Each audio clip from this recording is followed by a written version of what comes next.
they're never going to tell us. Let's be honest. We'll tell you. Tell you real good. Welcome back to Plastic Lounge Podcast. Today we have 3 darkest conspiracies. Are only forced in the flames of hell.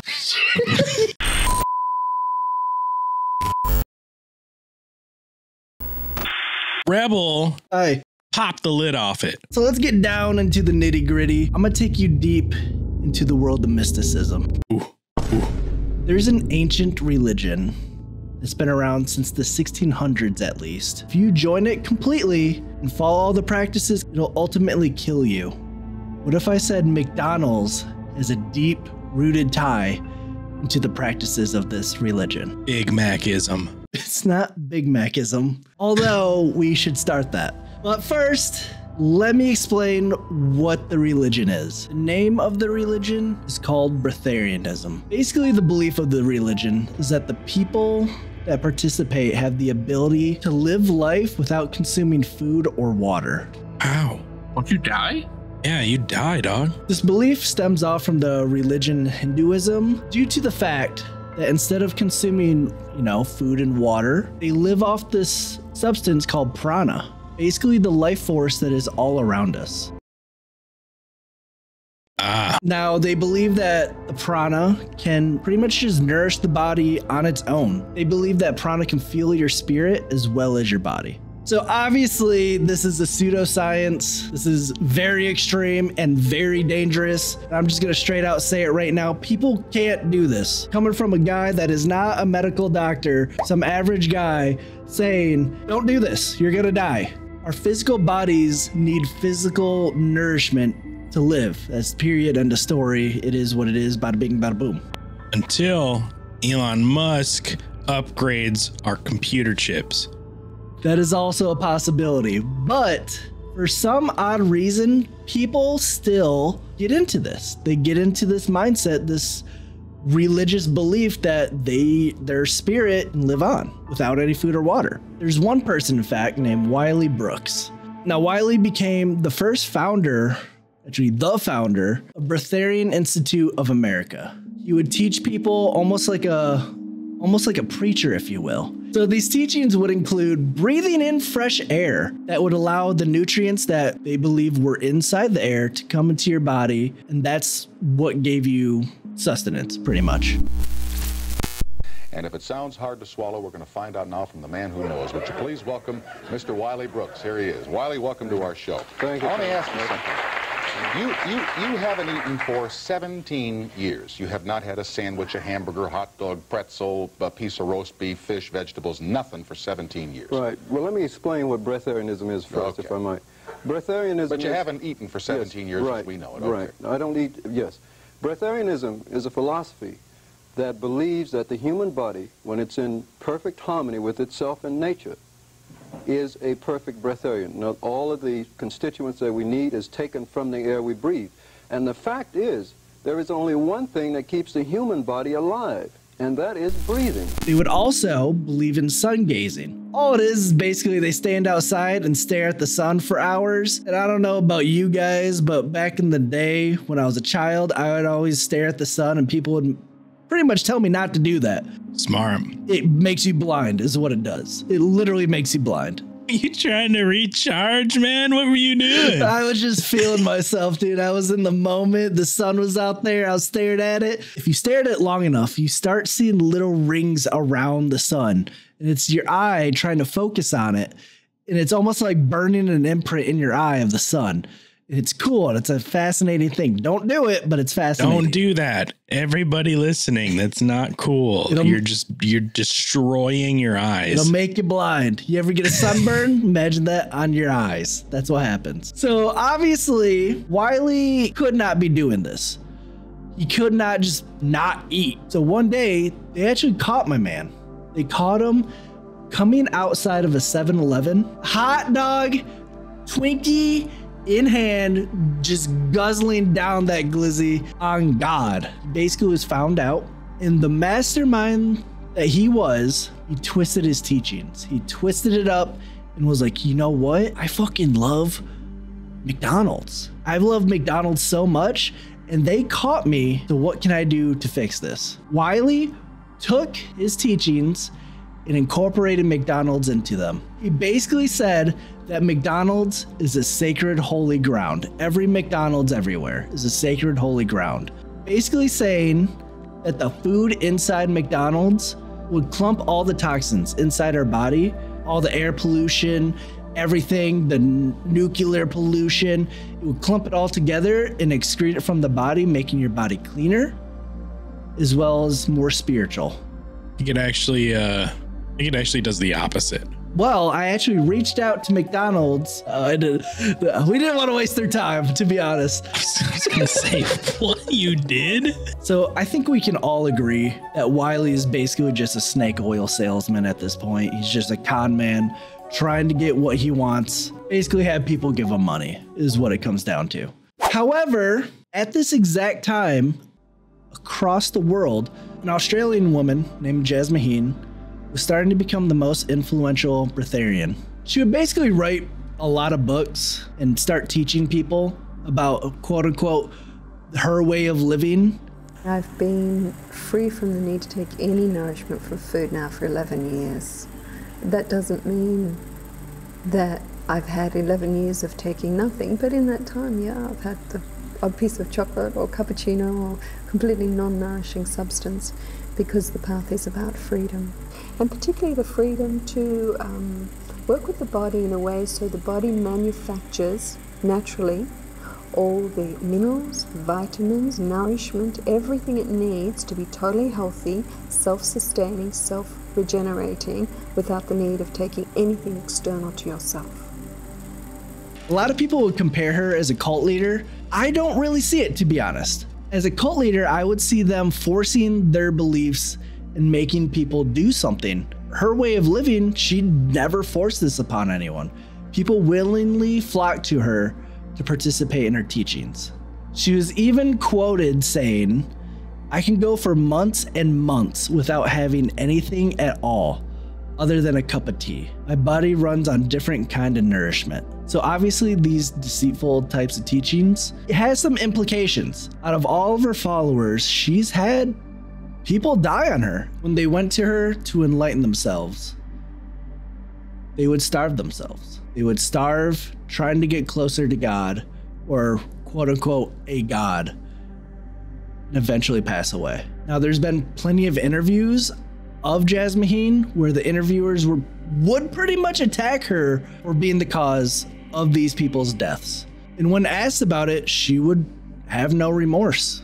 She would say they chose to do this. They were not worthy. They were not following my exact teachings. There's been no crimes that have been linked towards her because, like I said before, these people willingly starve themselves to death. Now, if you guys are wondering, hey, this religion has to be somewhat old, right? Obviously, people are smart. They know they can't just not eat.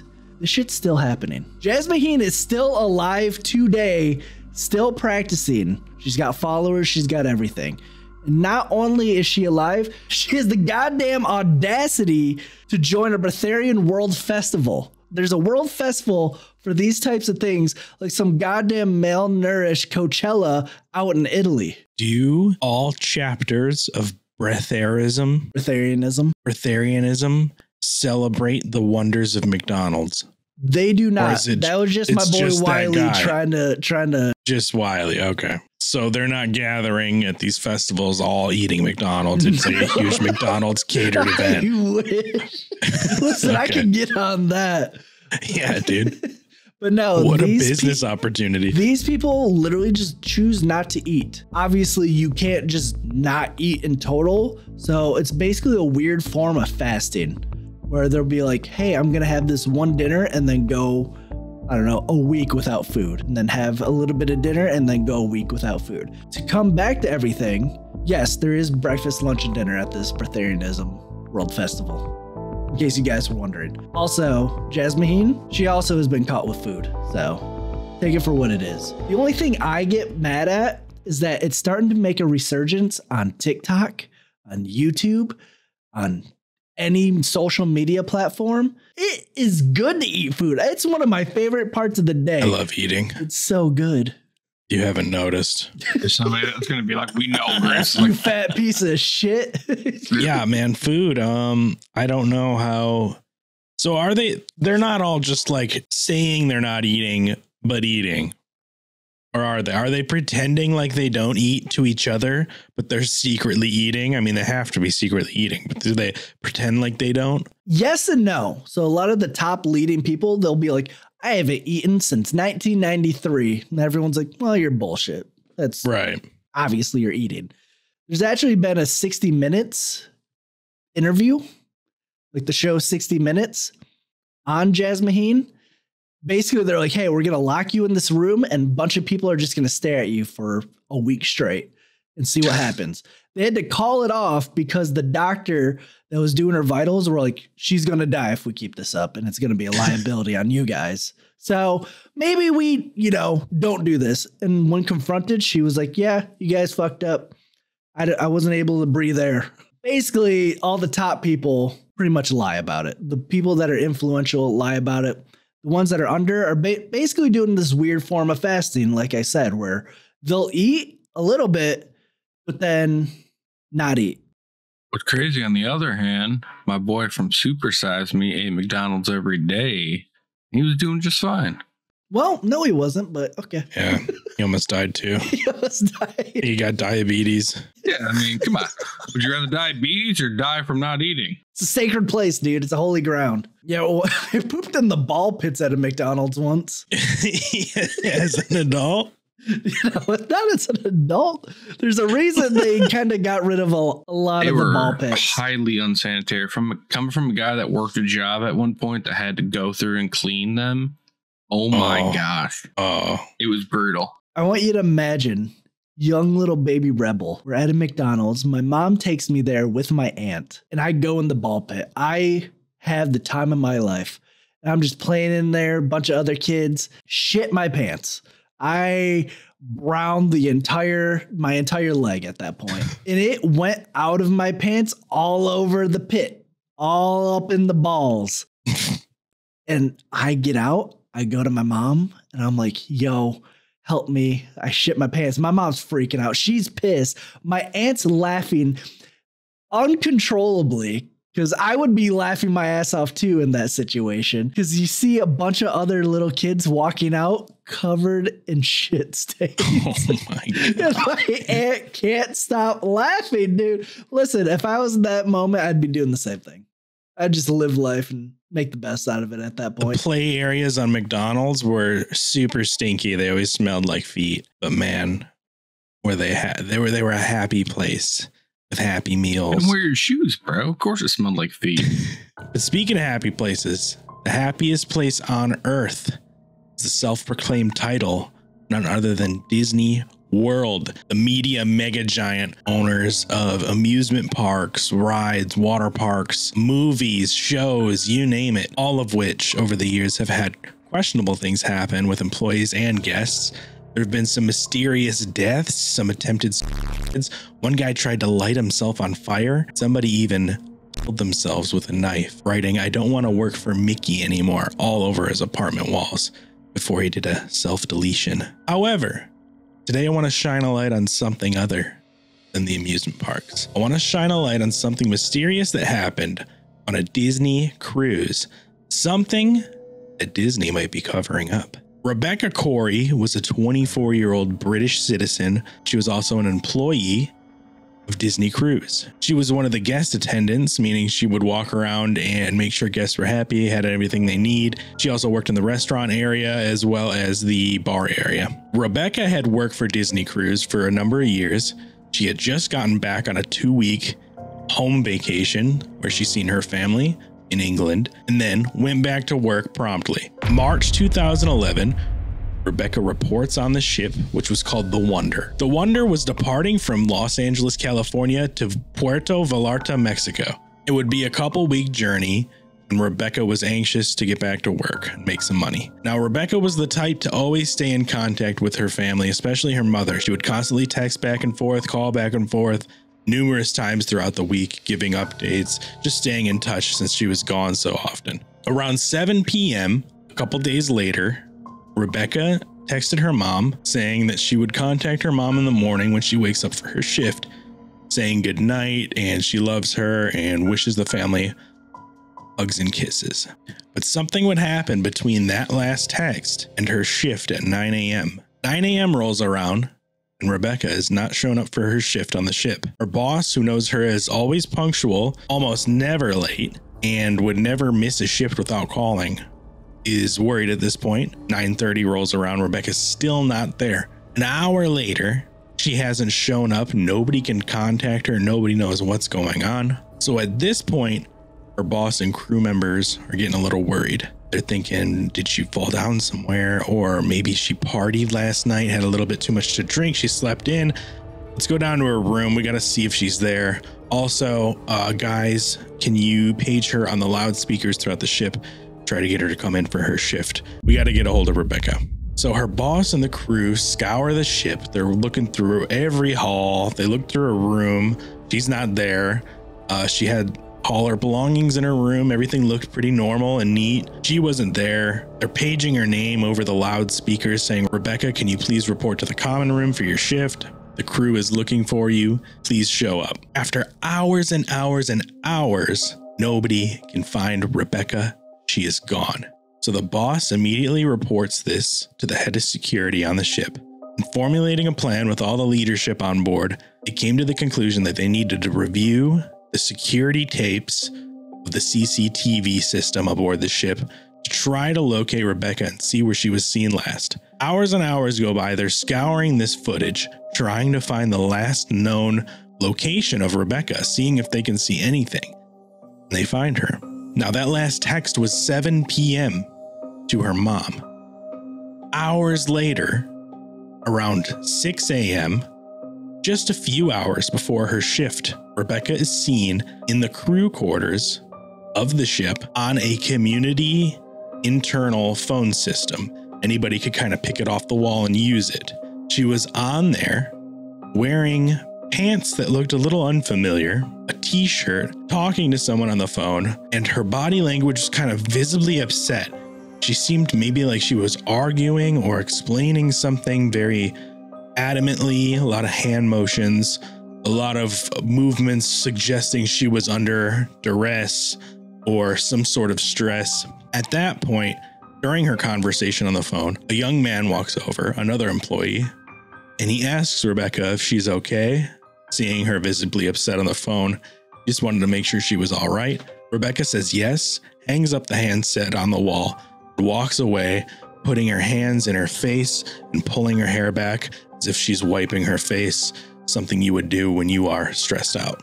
Now, that's the only footage they found, or so we think. So at this point, the leadership aboard the Wonder are starting to say, maybe she fell over. She is not on this ship. We can't find her. She's not in any hallway, any room, any common area. She's not in any boiler room, any heater room, anything like that. She's definitely not on the pool deck or anywhere guests would be. Not in the restaurant or the bar. She is not here. She may have gone over.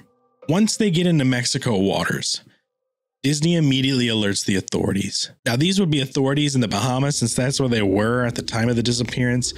So a detective came out to the nearest port. The cruise ship, the Wonder, pulled into port.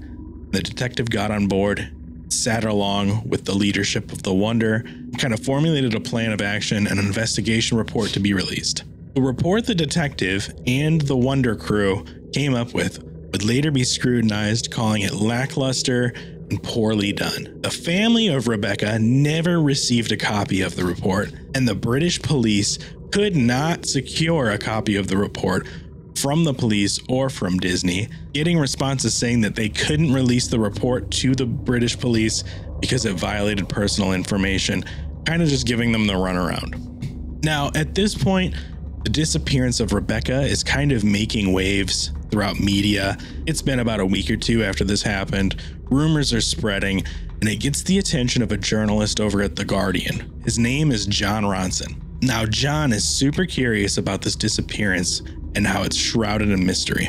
So John purchases a cruise ship ticket on the same route and the same exact ship Rebecca was on when she went missing. During this trip, John's kind of discreetly walking around. Nobody knows who he is, mind you. So he's just discreetly walking around, enjoying the view, trying to act like a normal guest. But at the same time, he's kind of poking and prompting crew members about the disappearance of Rebecca, which happened just a few weeks earlier. He'd pull one crew member aside maybe one day and say, "Hey, do you remember that girl you used to work with, Rebecca? She went missing. What happened to her?" Some crew members would respond with, whatever Disney said happened. That's all I can say. Some crew members would say, "I can't say anything about that, and you know why." But some crew members John would ask about Rebecca would say, "Disney knows way more than what they said they know. Look around you, man. There's cameras everywhere. They literally tape everything." And as the crew member is saying this to John, he's looking up. And he's noticing cameras around every corner. Every corner had a camera on it. Every hallway, every room, every common area had a CCTV camera pointed at it. How could they not know what happened to Rebecca? The only footage they said they had is that one footage with her on the phone. It's smelling a little fishy to John. Every place, I don't know if you've ever noticed, every weird situation, aka Epstein, aka everything like that, all the cameras don't work. It's true, man. They just have it. It's true. Just don't work. It's such a cop out too, because obviously like they own the camera system. So what are you going to say? That's bullshit.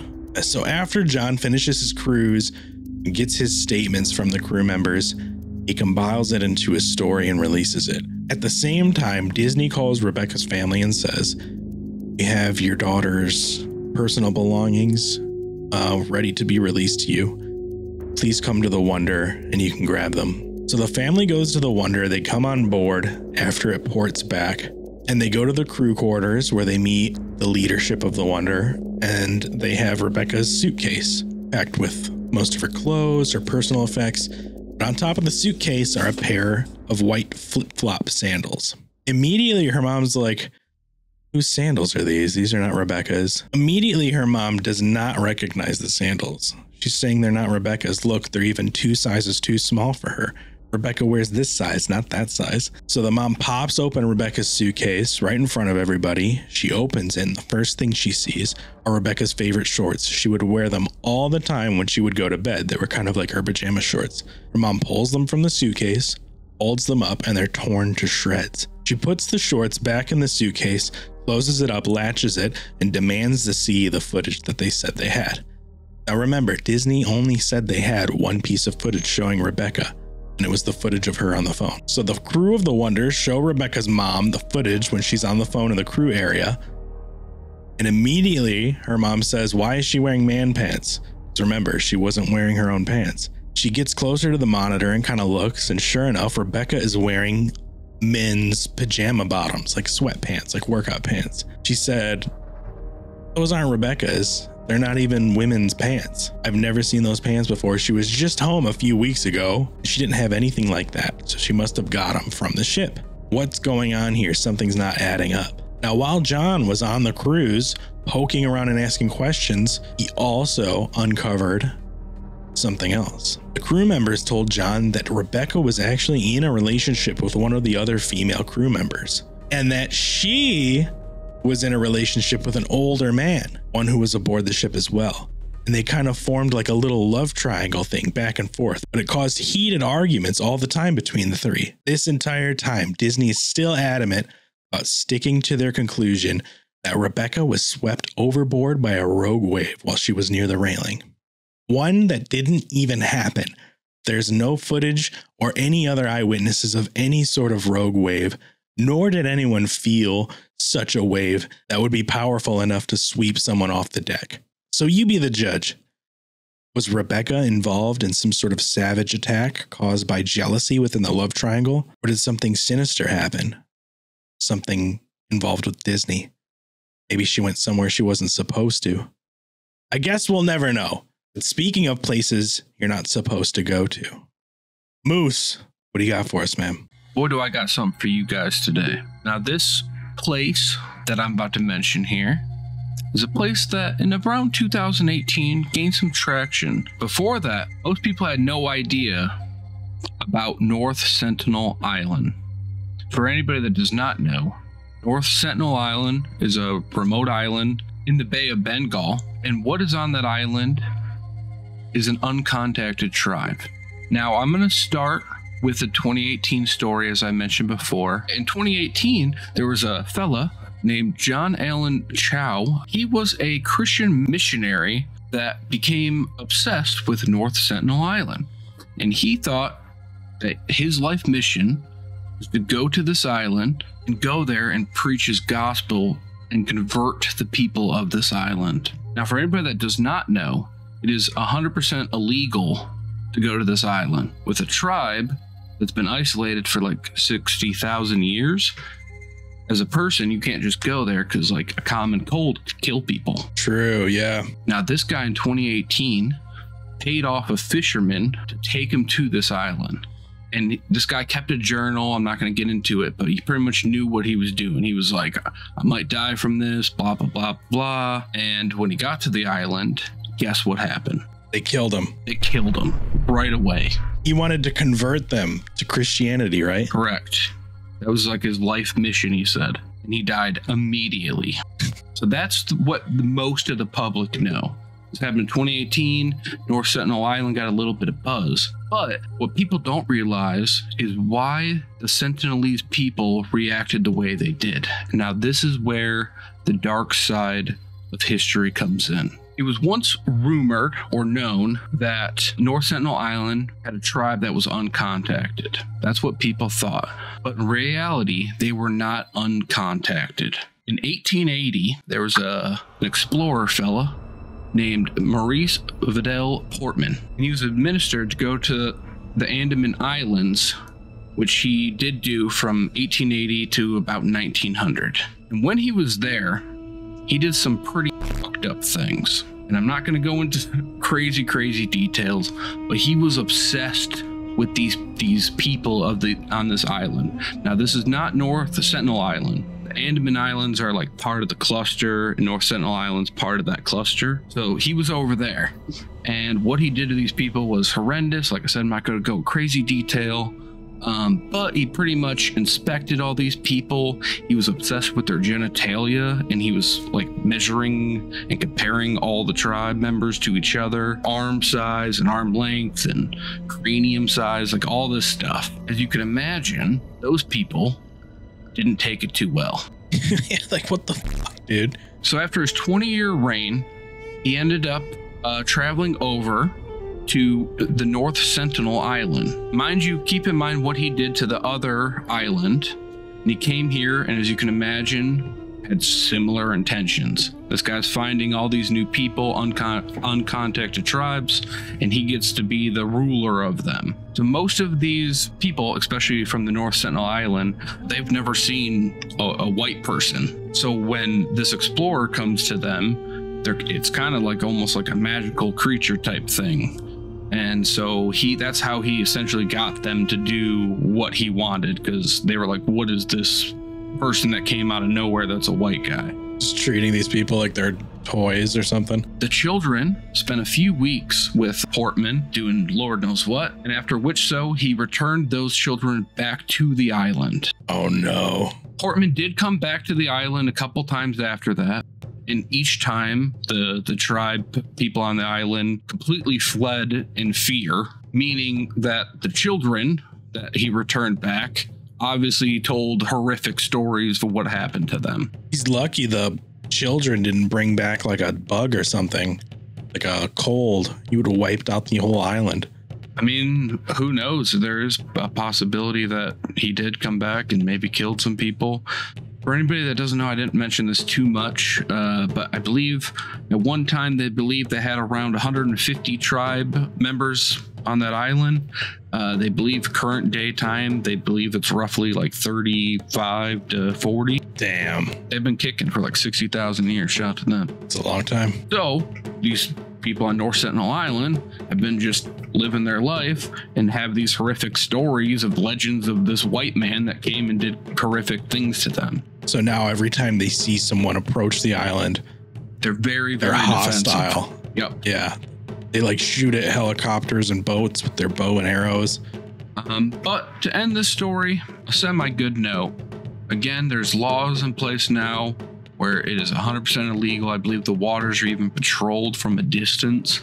So it's kind of hard to get to the island these days. And all things considered, they seem to be pretty healthy, happy. All things considered, I think they're doing okay. There's a lot of people, and the more I heard about this story, a lot of people said, oh, well, there should be ways to like help them and send them medicine and like slowly integrate them back. And it was like, why though?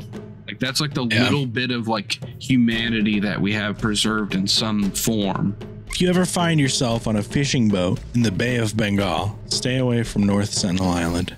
You didn't know, now you know. On another episode of Darkest Secrets here on Plastic Lounge. If you made it this far, you're a real one. Please join the Discord down below. Share some personal experiences or stories of your own. We also do group streams here on Plastic Lounge channel on YouTube. We're going to start doing them a little more frequently. Look out for communications on when the next one is. And we'll see you on the next episode. We love you. I love you.